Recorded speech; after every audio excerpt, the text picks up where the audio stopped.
ہے اور دنیا کو بتانا ہے، دنیا سنے، ہم سب کو سننا چاہیے کہ آخر جناب امیر کا مرتبہ کیا تھا، لفظوں کی حد تک ہی صحیح، سمجھیں تو صحیح۔ وہاں کہہ رہا لم یرد الا الحیات الدنیا، کہ دیکھو اس نے دنیا کے علاوہ کسی اور چیز کا ارادہ نہیں کیا۔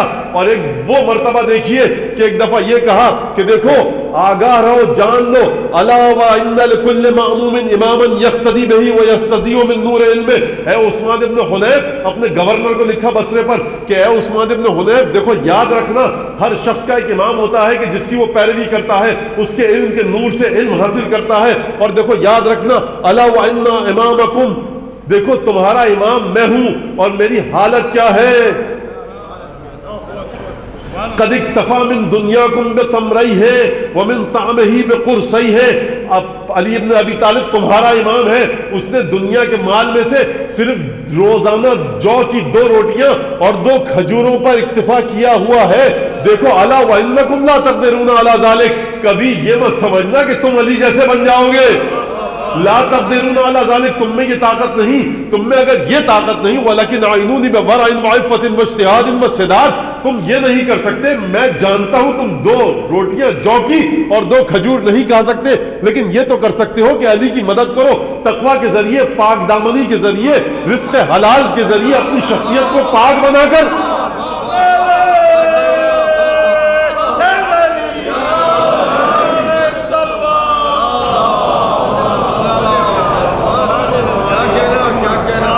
کس انداز سے ٹھوکر ماری علی ابن ابی طالب نے دنیا کو۔ صحابی کہتا ہے میں ایک دفعہ گیا، میں نے دیکھا کہ علی ابن ابی طالب نے جو کی روٹی نکالی اور اس کے بعد ایک پوٹلی نکالی جس میں جو کی روٹی تھی اور اس پہ مہر لگی ہوئی تھی۔ میں نے کہا مولا یہ مہر لگانے کی کیا ضرورت ہے، جو کی روٹی کو کون چرائے گا، یہ میرے الفاظ ہیں۔ کہا کہ میں اس وجہ سے مہر لگاتا ہوں کہ کہیں کوئی میرا چاہنے والا بیت المال میں اگر آئے تو علی کی محبت میں کہیں اس پر کوئی روغن ڈال کے نہ چلا جائے۔ شخص آیا، کہا کہ میں نے دیکھا علی ابن ابی طالب کے آگے ایک کاسا تھا، ایک پیالہ تھا اور جو کی روٹی چور کر علی اس میں ڈال رہے تھے۔ جب میں مزید قریب گیا تو میری سمجھ میں نہیں آیا کہ وہ دودھ تھا یا دہی، کیونکہ اس کی کھٹی بو سے مجھے اذیت ہو رہی تھی، اور میٹھا کرنے کے لیے علی ابن ابی طالب نے نرم رطب یا خرمے نہیں بلکہ خشک کھجور چورا کر کے اس میں ڈالے اور کھایا۔ میں نے کہا مولا یہ کیا عجیب، دیکھیے ہمارے بچے جدید اسکولوں میں پڑھتے ہیں، دا میزریبلز پڑھتے ہیں، وکٹر ہیوگو کی، چارلز ڈکنز کے ناول پڑھتے ہیں، ایک دفعہ مبہوت ہو جاتے ہیں صاحب کہ کیا اس نے معاشرے کے مسائل پر قلم اٹھایا ہے۔ اگر وکٹر ہیوگو یہ جملہ دیکھ لیتا علی ابن ابی طالب کا تو شاید میزریبلز کو کسی اور انداز سے لکھتا۔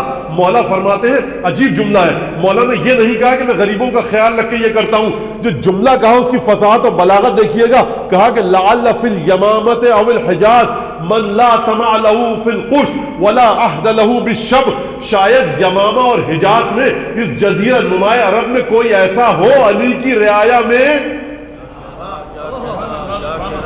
اب ترجمہ سنیے گا غور سے بڑے، شاید علی کی رعایا میں کوئی ایسا ہو کہ جسے کا یاد ہی نہ ہو کہ کب اس کا پیٹ بھرا تھا، اور کوئی ایسا ہو کہ جسے یہ جرت بھی نہ ہو کہ وہ روٹی جا کر کہیں سے خرید سکے۔ یہ نہیں کہا کہ کوئی بھوکا نہ سو جائے، کہا کہ من لا طمع له بالقرص ولا شبع ولا عهد له بالشبع، پیٹ بھرنے کا کسی کو یاد ہی نہ ہو کہ کب پیٹ بھرا گیا تھا اس کا۔ تو عزیزان گرامی، یہی حافظ شیرازی نے جو شعر لکھا ہے اور تمام شراح نے، جو شارحین حافظ شیرازی کے، انہوں نے اس شعر کی تشریح، بڑے بڑے جو شارحین ہیں انہوں نے یہ کی ہے۔ جب حافظ شیرازی نے یہ شعر لکھا کہ غلام پیر مغانم زمن مرن جئی شیخ چرا کہ وعدت و کردی و او بجا آورد، کہا کہ میں پیر مغاں کا غلام ہوں، اے شیخ مجھ سے ناراض مت ہونا کیونکہ وعدہ تو نے کیا تھا، وفا اس نے کیا۔ تمام شارحین نے لکھا ہے کہ یہ جناب آدم اور علی ابن ابی طالب کی طرف اشارہ ہے کہ وعدہ آدم نے کیا تھا گندم نہ کھاؤں گا، وفا علی نے کیا گندم کبھی نہیں کھائی۔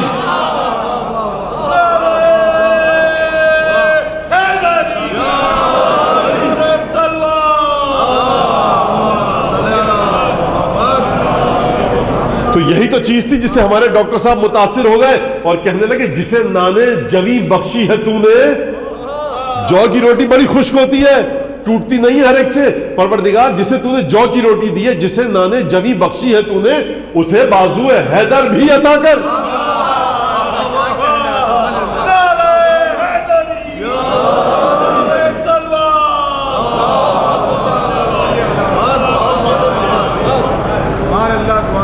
تو علم کا مرتبہ کیا تھا؟ دیکھیے مرتبہ علم افضل ہے کہ علم آئے گا تو ایمان ہوگا. میں نے کیا کہا تھا؟ نعمہ وزیر الایمان العلم. ایمان کا کتنا بہترین وزیر ہے علم. یعنی علم سہارا دے کر رکھتا ہے ایمان کو. اگر علم نہ ہو ایمان ڈگمگا جائے گا.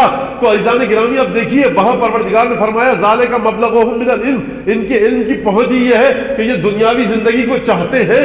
اب اگر کسی کا علم اس مرتبے پر ہو کہ لوگ اس کے بارے میں کہیں کرم اللہ وجہہ، کہ اس کے چہرے کے خدا تکریم کرے، اور جب یہ کہا جائے کہ کیا تکریم کرے تو یہ کہا جائے کہ یہ چہرہ وہ ہے جو کبھی بتوں کے سامنے نہ جھکا. تو دیکھیے کیونکہ بنیادی علم یہ تھا، ہر علم ایک ایمان کو طلب کرتا ہے. علم بڑھتا گیا، ایمان آیا. جب نیا ایمان آیا، نیا علم آیا، نیا علم، ایک نیا ایمان، ایک نیا ایمان، ایک نیا علم. علم اور ایمان میں اضافے کا سلسلہ جاری تھا. یہی دیکھ کر تو ختمی مرتبہ اپنے ساتھ غار حرا میں لے کر جاتے تھے نا کہ اس کا علم اس مقام پر ہے. ورنہ اگر بچہ ہونے کی وجہ سے لے جاتے، ترحم کی وجہ سے لے جاتے، تو مکے میں بہت سے بچے تھے ان کو لے جاتے. جانتے تھے کہ اس بچے کا علم یہ ہے کہ جب یہ بطن مادر میں تھا اس وقت سے میرا احترام کرتا تھا.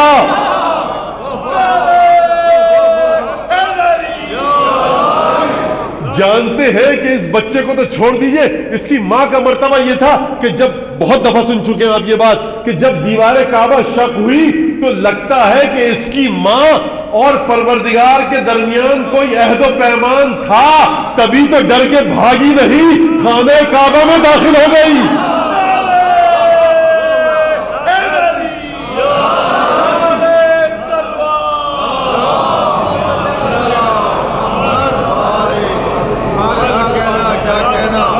دیکھیے کوئی وعدہ تھا، ورنہ دوڑتی بھی جاتی، شوہر کو بلاتی، کلید دار کعبہ تھے، کعبے کے نگراں تھے، جلدی آئیے ابو طالب، یہاں پر دیوار کعبہ میں سوراخ ہو چکا ہے، دیوار کعبہ شق ہو چکی ہے.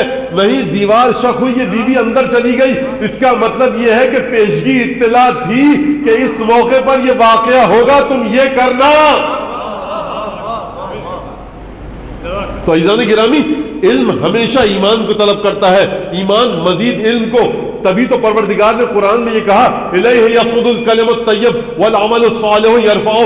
دونوں میں کنٹینیوس ٹینس لایا پروردگار، مسلسل استمرار لایا، وہ صیغہ لایا پروردگار فعل کا، ورب کا، کہ جو مسلسل تسلسل اور استمرار پر دلالت کرتا ہے.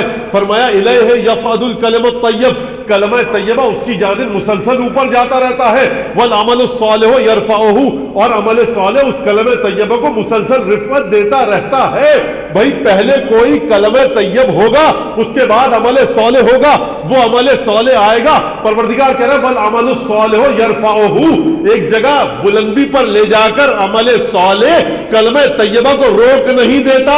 آیت کہہ رہی ہے ایک دفعہ کلمہ طیبہ آیا، مسلسل اوپر جا رہا ہے.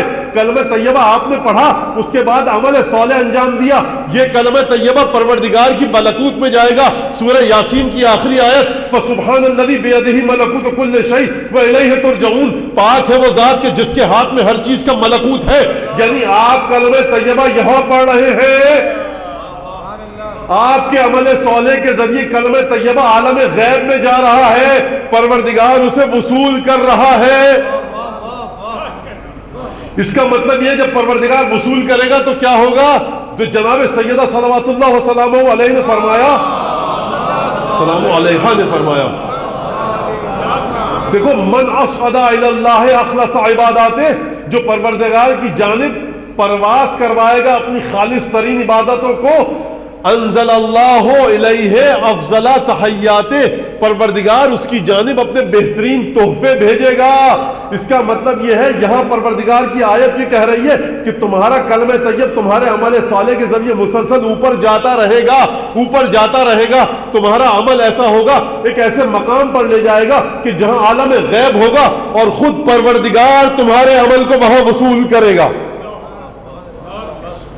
تو یہ علم ہے جو ایمان کا تقاضا کرتا ہے، ایمان ہے نئے علم کا تقاضا کرتا ہے، اگلا مرحلہ علم کا پھر نئے ایمان کا، بالکل زینے کی طرح، سیڑھیوں کی طرح کہ آپ جب پہلے زینے پر قدم رکھیں اس قابل ہوتے ہیں کہ دوسرے زینے پر جائیں، دوسرے زینے پر قدم رکھیں تیسرے زینے پر جائیں۔ یہ مثال دے رہا ہوں میں، کوئی مثال میں الجھ کر نہ رہ جائے کسی کا ذہن۔ تو دیکھیے یہ مرتبہ ہے علم کا، پروردگار نے یہی کہا حبیب ہم نے تم پر ونزلنا علیک الکتاب تبیانا لکل شیء، ہم نے قرآن کو نازل کیا، ہر چیز کا بیان اس کے اندر ہے، ہر چیز کا علم اس کے اندر ہے۔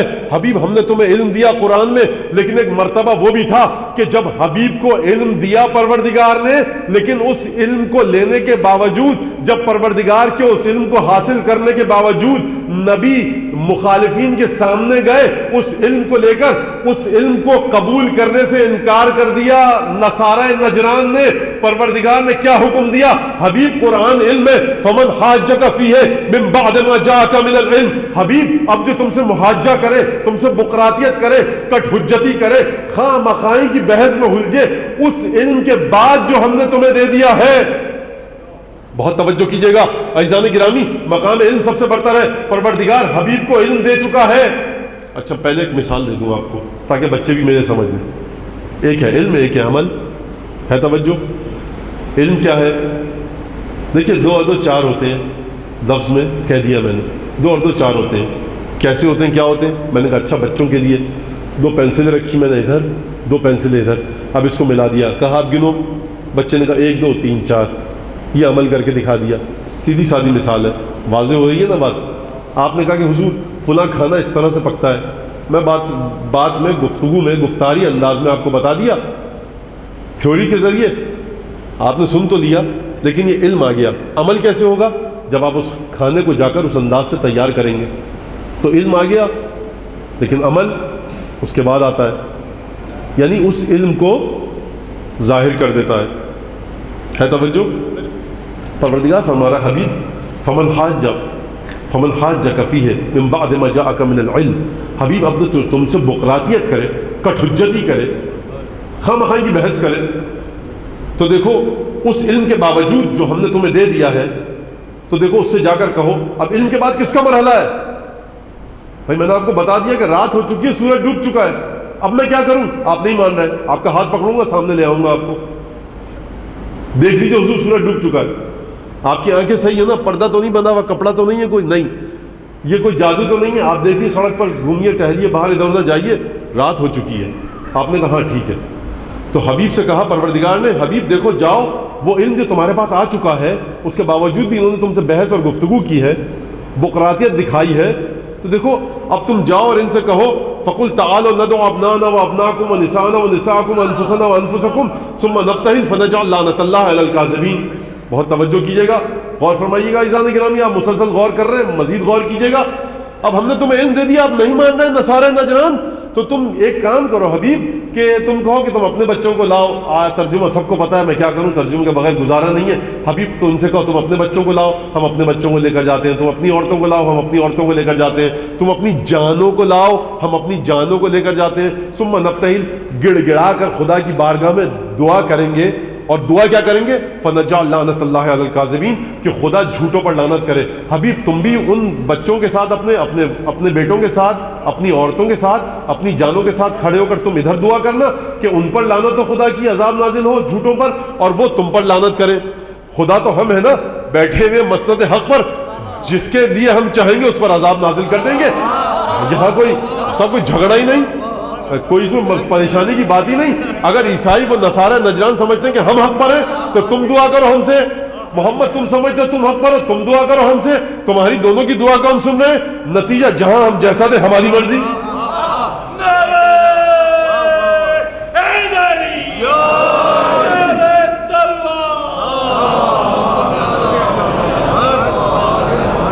بھائی میرا سوال یہ ہے، خدا سے بھی پیغمبر اکرم سے بھی، دونوں کی بارگاہ سے سوال ہے کہ علم سے بڑھ کر تو کوئی چیز نہیں، علم تو آ گیا، آیت خود کہہ رہی ہے فمن حاجک فیہ من بعد ما جاءک من العلم، علم تو آ گیا، اب علم کے بعد مرتبہ ہوتا ہے عمل کا۔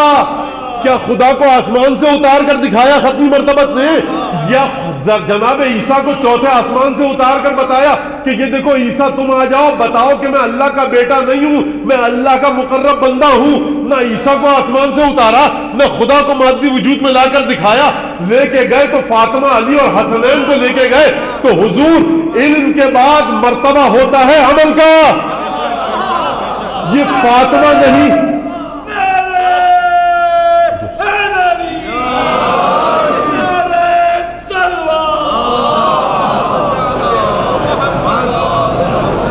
بھئی یہ مرتبہ علم گزر چکا، اب مرتبہ عمل ہے۔ یعنی اگر تم میری تعلیم کا عمل دیکھنا چاہتے ہو، وہ عمل کہ جس کے بعد ایمان، وہ ایمان جس کے بعد عمل، وہ عمل جس کے بعد ایمان، اور نہ رکنے والا سلسلہ اگر کسی کی ذات میں موجیں مار رہا ہے، ٹھاٹے مار رہا ہے، اگر کسی کا مرتبہ یہ ہے الیہ یصعد الکلم الطیب والعمل الصالح یرفعہ، اگر کسی کی ذات میں مرتبہ یہ ہے کہ وہ جتنا کلمہ طیبہ پڑھے مسلسل پروردگار کی بارگاہ میں جائے، پروردگار کی بارگاہ کی وسعت کتنی ہے لا یعلم، کوئی نہیں جانتا۔ پس جب اس کی بارگاہ کی وسعت کو کوئی نہیں جانتا تو ان ہستیوں کے کلمہ طیب کی قبولیت کو کوئی نہیں جانتا کہ کس مرتبے پر ہے کلمہ طیب۔ جس طرح سے کلمہ طیب کو ان کے کوئی نہیں جانتا، اسی انداز سے ان کے انجام دیے ہوئے عمل صالح کی بلندی کو کوئی نہیں جانتا۔ قرآن عام مومن کے لیے کہہ رہا ہے الیہ یصعد الکلم الطیب، مسلسل جا رہا ہے۔ بھائی عام مومن کا کلمہ طیب مسلسل جا رہا ہے۔ ہم اور آپ مختلف علماء مولاناؤں کو دیکھ کے دین سیکھے، جو خود رسول سے براہ راست دین لے اس کا کلمہ طیب کہاں جا کر رکے گا؟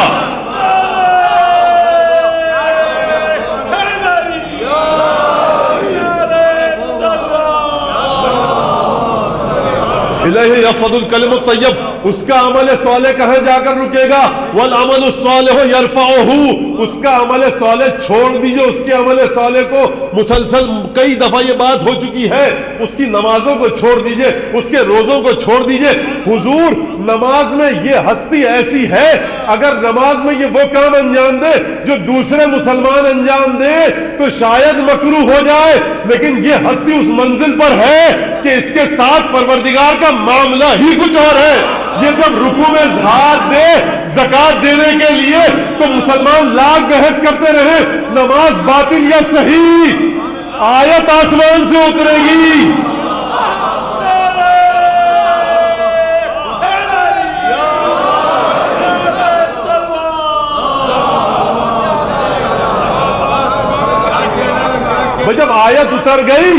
جب آیت اتر گئی تو کسی مولوی مفتی مجتہد کو، عالم کو، ذاکر کو، خطیب کو، فقیہ کو جرت کیا ہے یہ کہنے کی کہ پھر علی کی نماز کا کیا ہوا؟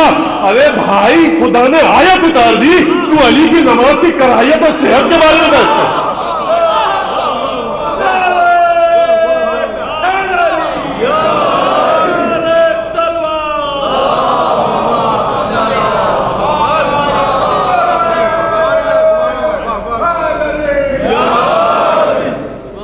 وَيُؤْتُونَ الزَّكَاةَ وَهُمْ رَاكِعُونَ، یہ لوگ ایسے ہیں کہ زکوٰۃ دیتے ہیں رکوع کی حالت میں۔ پروردگار جس حالت کو نظر میں رکھ کر تعریف کر رہا ہے، ہمہ شمہ اسی آیت کو نظر میں رکھ کر اشکال تراشی، اعتراض تراشی کر رہے ہیں۔ تو میں آیت میں فضیلت کو دیکھوں یا اپنے جیسے غیر معصوموں کی تحریروں کو دیکھوں؟ تو عزیزان گرامی، علم کا مرتبہ یہ ہے کہ علم کے ساتھ جب آ گیا تو علم کے بعد عمل ہے۔ یہ وہ ہستیاں ہیں کہ جو رسول خدا کا کلمہ طیبہ ہے، فاطمہ رسول خدا کی ذات سے نکلا ہوا کلمہ طیبہ ہے، علی رسول کی ذات کا کلمہ طیبہ ہے۔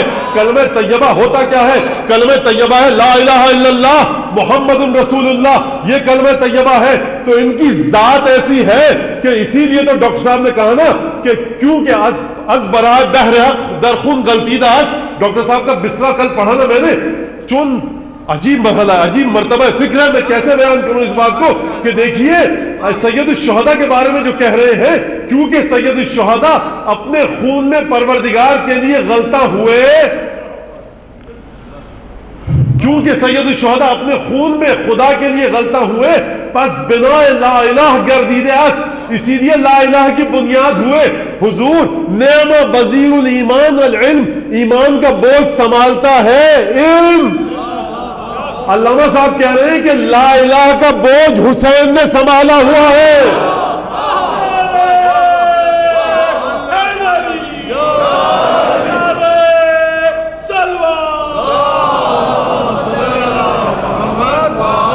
بہر حق در خون خود غلطی دے اس، پس بنا الہ الہ گردی دے اس کہ الیہ یصعد الکلم الطیب. اگر خدا پوچھ لے رسول خدا سے کہ تمہارا عمل کیا ہے، رسول خدا کبھی فاطمہ کو آگے کریں گے، کبھی حسن اور حسین کو آگے کریں گے، کبھی علی کو آگے کریں گے. الیہ یصعد الکلم الطیب والعمل الصالح یرفعہ. اور مجھے پڑھنے دیجئے بیدی صاحب کا، کنور مہندر سنگھ بیدی صاحب کا یہ شعر کہ جو میں نے سنا کسی سے، کتاب میں نہیں پڑھا. عجیب مرتبے پر آ کر یہ شعر کہا اور عجیب شعر کہا. اے جبین مصطفیٰ یہ تو بتا، اے جبین مصطفیٰ یہ تو بتا، کتنے سجدوں کا صلہ ہے فاطمہ. فاطمہ بس ایک دفعہ یہ منزل آتی ہے، یہ منزل آتی ہے، اور ایک دفعہ جناب سید سجاد، جناب امیر المومنین اور امیر المومنین کی اولادیں مناجات شعبانیہ میں یہ کہتے ہیں اللہم پروردگار تجھ سے دعا کرتے ہیں، فاسمع دعا اذا نادیتک واقبل علی اذا ناجیتک فقد حربت الیک ووقفت بین یدیک مستکینا لک متضرعا الیک راجیا لما لدیک ثوابی تعرف ضمیری ولا یخفى علیک امر منقلبی ومثوائی وما ارید ان تتفوق به من امری. پروردگار تو جانتا ہے میں سب سے بھاگ کر تیری بارگاہ میں آیا ہوں، تجھے میرا ضمیر پتا ہے. پروردگار وانظر الی نظر من نادیتہ فاجابک واستعملتہ بمعونتك فاعطاك يا قريبا لا يبعد عن المقترب ويا جوادا لا يبخل عمن رجا ثوابا. پروردگار سید ساجدین، پروردگار علی ابن ابی طالب کے جملے ہیں یہ. پروردگار علی کی بندگی کا ڈھنگ کچھ اور ہے. پروردگار انظر الی نظر من نادیتہ فاجابک. پروردگار میری طرف اس طرح سے نہ دیکھ جس طرح سے اوروں کی طرف دیکھتا ہے. انظر الی نظر من نادیتہ فاجابک. پروردگار میری طرف اس طرح سے دیکھ کہ جس کو تو نے جب بھی پکارا ہو اس نے تجھے جواب دیا ہو. یا قریبا لا یبعد عن المقترب. پروردگار تیری ذات وہ ہے کہ اس کے بھی تو قریب ہے جو تیرے قریب نہ ہو، جو تجھ سے غافل تو اس کے بھی قریب.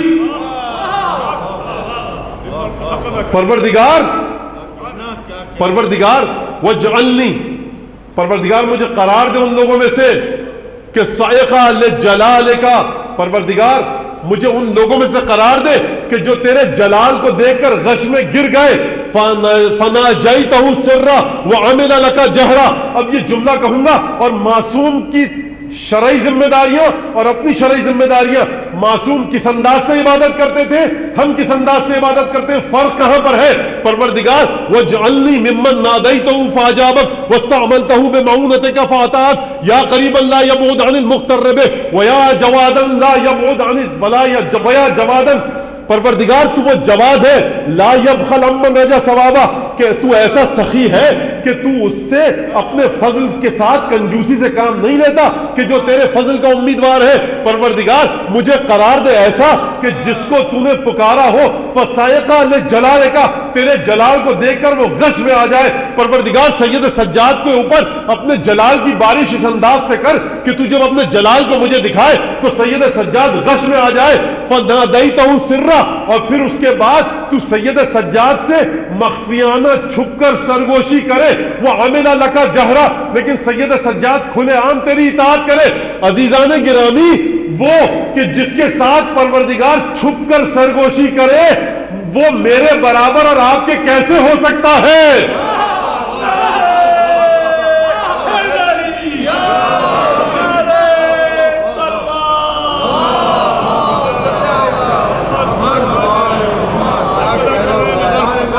فناجیتہ سرا وعمل لک جہرا. پروردگار میں تیرے جلال کو دیکھ رہا ہوں. بس عزیزان گرامی، یہ جو مرتبہ ہے نا، یہ مرتبہ کہ جلال کو دیکھے، ان من انتہج بک لمستنیر وان من اعتصم بک لمستجیر، پروردگار ان رحمتنی، پروردگار ان خذلتنی فمن ذا الذی ینصرنی، پروردگار جس نے تجھ سے اپنے راستے کی نہج کو لیا وہ نور کو لینے لگا، وان من اعتصم بک لمستجیر، جس کی عصمت تو بن گیا، جس کی عزت تو بن گیا، اسے پناہ مل گئی۔ ان حرمتنی فمن ذا الذی یرزقنی، پروردگار اگر تو مجھے اپنے کرم سے محروم رکھے گا تو اب تیرے علاوہ کون ہے جو مجھے رزق عطا کرے گا؟ وَإِنْ خَذَلْتَنِي فَمَنْ ذَا الَّذِي يَنْصُرُنِي، پروردگار اگر تو نے مجھے بے یار و مددگار چھوڑ دیا تو کون میری مدد کرے گا؟ سید سجاد مسلسل پروردگار تو یا ملازم لاذ بک، پروردگار تو ان کی پناہ گاہ ہے کہ جو تیری پناہ میں آئے وہ خدا کو دیکھ رہا ہے۔ تو توحید کا مقام سمجھ میں آیا، علم کا مقام سمجھ میں آیا، اطاعت الہی کا مقام سمجھ میں آیا۔ ہم اور آپ پروردگار سے رزق کو طلب کر رہے ہیں۔ یہاں سید سجاد فرما رہے ہیں پروردگار ان من انتہج بک لمستنیر فصائق لجلالک، پروردگار تیرے جلال کو میں دیکھ رہا ہوں، تیرے ساتھ سرگوشیاں کر رہا ہوں۔ حضور جو توضیح مسائل کو دیکھ کے اپنے مسئلہ شرعی کو حل کرے وہ اس کے برابر کیسے پہنچ جائیں گے ہم اور آپ کہ جس کے ساتھ پروردگار سرگوشیاں کرے۔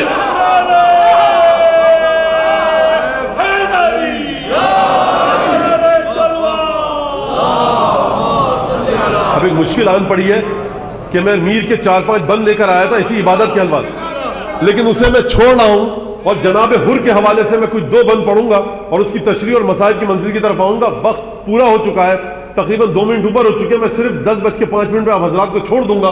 تو دیکھیے مرحلہ یہ ہے، یا منتہا رغبت الراغبین، اے پروردگار تیری ذات ہے جو رغبت کرنے والوں کا آخری نقطہ اختتام ہے، یعنی وہ تیری جنت کی طرف نہیں دیکھ رہے، تیری دوزخ کی طرف نہیں دیکھ رہے، تیری ذات کی طرف دیکھ رہے ہیں۔ ہے کچھ لوگوں کے علم ایسے کہ جو اطاعت کے مرتبے پر پروردگار کی ذات کو دیکھتے ہیں، نہ جنت کا لالچ کرتے ہیں نہ جہنم کا خوف۔ یہ مرتبہ اور ہے اور میرا اور آپ کا مرتبہ اور ہے، یہ مرتبہ اور ہے، یہ مسئلہ اور ہے، یہ انداز اور ہے۔ اس کی توحید کہاں ہمہ شمہ کی توحید کے برابر ہو سکتی ہے کہ جو پروردگار کے جلال کو دیکھ کے غش میں آ جائے، جو پروردگار کی رعنائیوں کو دیکھے۔ ایک دفعہ میر نے بند دیا اور کیا خوب بند دیا، نیم با چشم سے حر نے رخ مولا دیکھا، زیر سر زانو شبیر کا تکیہ دیکھا، مسکرا کر طرف عالم بالا دیکھا، شہ نے فرمایا کہ حر جری کیا دیکھا، عرش کی حسن رخ حور نظر آتا ہے، فرش سے عرش تلک نور نظر آتا ہے۔ میں اس کی پہلے اس بند کی کئی سال پہلے تشریح پیش کر چکا ہوں، لیکن مجھے مربوط کرنے کے لیے تشریح پیش کرنے دیجئے۔ نیم با چشم سے حر نے رخ مولا دیکھا، حر گھوڑے سے زمین پر گر چکے ہیں، ادکلی آنکھوں سے حسین کو دیکھ رہے ہیں۔ نیم با چشم سے حر نے رخ مولا دیکھا، کیا دیکھا؟ زیر سر زانوئے شبیر کا تکیہ دیکھا۔ یقیناً آپ حضرات نے گریہ کر رہے ہیں لیکن مسائل کی منزل نہیں ہے، لیکن آپ اپنے آنسوؤں کو آنے دیجئے، پابندی نہیں ہے کوئی۔ نیم با چشم سے حر نے رخ مولا دیکھا، زیر سر زانوئے شبیر کا تکیہ دیکھا، مسئلہ حل ہو گیا۔ حر کیا دیکھ رہے ہیں؟ مسکرا کر طرف عالم بالا دیکھا، شہ نے فرمایا کہ حر جری کیا دیکھا؟ حضور قبلہ میر صاحب آپ تو خود فرما چکے ہیں کہ زیر سر زانوئے شبیر کا تکیہ دیکھا۔ پھر دوبارہ کیوں کہہ رہے ہیں، پوچھ رہے ہیں حر سے کہ حسین نے پوچھا، سید الشہداء نے پوچھا کہ بھائی حسین حر تم نے کیا دیکھا؟ شہ نے فرمایا کہ حر جری کیا دیکھا؟ اس کا مطلب یہ ہے کہ یہاں علم کچھ اور ہے، حسین کسی اور علم کے بارے میں استفسار فرما رہے ہیں۔ شہ نے فرمایا کہ حر جری کیا دیکھا؟ عرش کی حسن رخ حور نظر آتا ہے، فرش سے عرش تلک نور نظر آتا ہے، یعنی جس کا سر حسین کے زانوؤں پر ہو، در حقیقت وہ زانو حسین کا لگ رہا ہے لیکن وہ آنکھ عالم بالا کو دیکھ رہی ہے۔ اگر جس کے گھٹنے کی یہ قیمت ہو کہ اس پر کسی کا سر آ کے لگ جائے تو وہ علم کی تمام گہرائیوں کو چیرتا ہوا عالم بالا سے متصل ہو جائے، تو ذرا سوچو کہ جو اس کی روح سے متصل ہو جائے اس کی کیا منزلت ہوگی۔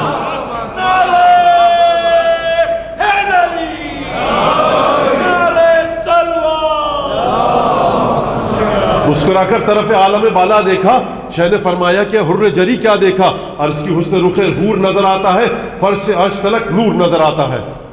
اب دیکھیے، یاد رکھیے گا توحید کی آخری منزل کیا ہے؟ علم اور اطاعت الہی کی آخری منزل کیا ہے کہ انسان نہ جنت کے لالچ میں کوئی کام کرے، نہ جہنم کے خوف سے وہ پروردگار کی ذات کو دیکھے، نہ جنت کی رعنائیاں اسے متاثر کر سکے، نہ حوروں کا حسن اسے متاثر کر سکے، نہ جنت کی نعمتیں اسے متاثر کر سکے۔ جنت کی نعمتوں کا خواہاں ہے، جنت کی نعمتوں کا تقاضا کرے، جہنم سے فرار کرے، لیکن اس وجہ سے عبادت نہ کرے۔ توجہ ہے نا، بہت باریک ایک ہیئر لائن ڈیفرنس ہے۔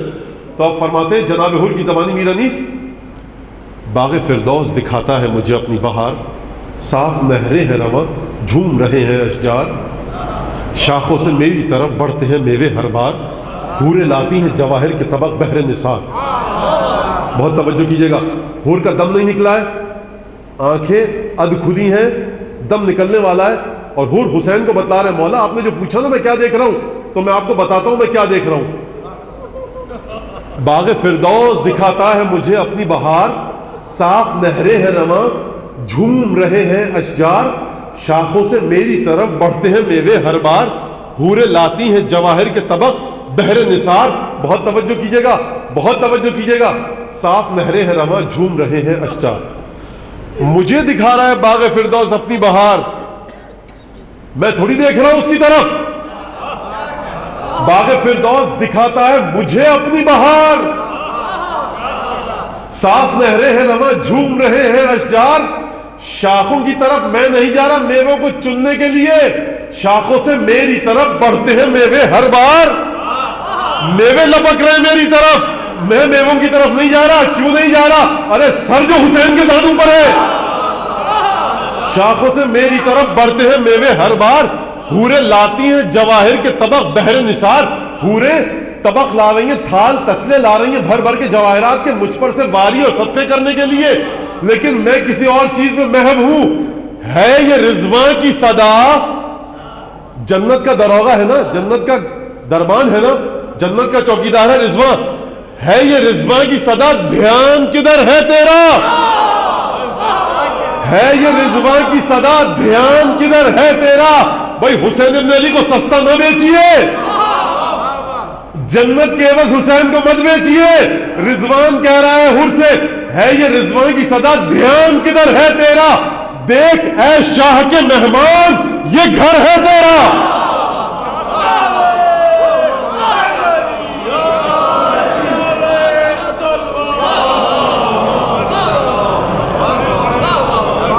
جو شخص جمال امامت میں گم ہو جائے، جو شخص جمال توحیدی میں گم ہو جائے، جس کا علم یہاں تک پہنچ جائے کہ وہ زمین پر بیٹھے بیٹھے سب چیزوں کو دیکھ لے، اطاعت الہی کا مرتبہ یہ ہوگا اس کا پھر ہے یہ رضواں کی صدا، دھیان کدھر ہے تیرا؟ دیکھ اے شاہ کے مہمان، یہ گھر ہے تیرا۔ لیکن حور کی توجہ نہیں ہے۔ تو عزیزان گرامی، یہ مرتبہ ہے علم کا، اور اس گھرانے کے بچے جب اپنا مرتبہ علم بتلاتے ہیں تو اپنے بچپنے کو ملحوظ خاطر رکھتے ہوئے اپنا مقام اطاعت بتلاتے ہیں۔ یہی تو وجہ تھی کہ جب قاسم نے پوچھا بعض مقاتل کے مطابق کہ چچا جان میرا نام بھی شہداء میں ہے، واقعہ بڑی تفصیل سے ہے کہ دیکھیے، کہا کہ ہاں علی بیٹا قاسم، کل تمہارا شش ماہ بھائی علی اصغر بھی شہید ہوگا۔ تو قاسم ایک دفعہ پریشان ہو گئے تھے کہ کیا اشقیہ خیموں تک گھس آئیں گے؟ میں کہوں گا شہزادے اشقیہ خیموں میں نہیں آئیں گے، یہ شش ماہ شہزادہ خود جائے گا باپ کے ہاتھوں پر۔ بعض تاریخوں میں پڑھا ہے نا آپ نے کہ وہ تعویذ بندہ تھا کہ جب کوئی مشکل کا وقت آئے تو تم اسے کھول کر دکھانا۔ مولا حسن کی وصیت بعض تواریخ کے مطابق ملتی ہے۔ عجیب مرتبہ اس شہزادے کا، عجیب درجہ ہے کہ اس نے یہ سوچا کہ اس سے بڑا مشکل کا وقت کیا آئے گا۔ اور جب حسین نے پوچھا بیٹا قاسم کیف الموت عندک، قاسم موت تیری نظر میں کیسی ہے بیٹا؟ تو کہا چچا جان احلا من العسل، بچہ ہے نا، اپنے بچپنے کا بھی اظہار کرے گا اور معرفت الہی کا بھی اظہار کرے گا۔ کہا کہ چچا جان موت میری نظر میں شہد سے زیادہ شیریں۔ بس ایک دفعہ علی اکبر سے سلسلہ شروع ہوا بنی ہاشم کا، اولاد عقیل گئی، اولاد جعفر گئی. ایک دفعہ مقتل کے الفاظ ہے کہ قاسم آئے اور قاسم نے فاستأذن الحسین، حسین سے اجازت مانگی. ایک دفعہ حسین نے قاسم کو دیکھا فاعتنقہ. عجیب مرحلہ، حجت خدا، امام برحق، فاطمہ کا لاڈلا ایک دفعہ اپنی جگہ سے کھڑا ہوا، فاعتنقہ، قاسم کو گلے لگایا. فبکیا، یہ دونوں چچا بھتیجے مل کر اتنا روئے حتی غشی علیہما، ان دونوں پر غش آ گیا. ایک دفعہ جب غش سے دوبارہ افاقہ ہوا تو کچھ عجب نہیں کہ مولا نے پوچھا ہو بیٹا قاسم اپنی ماں سے اجازت لے کر آئے ہو؟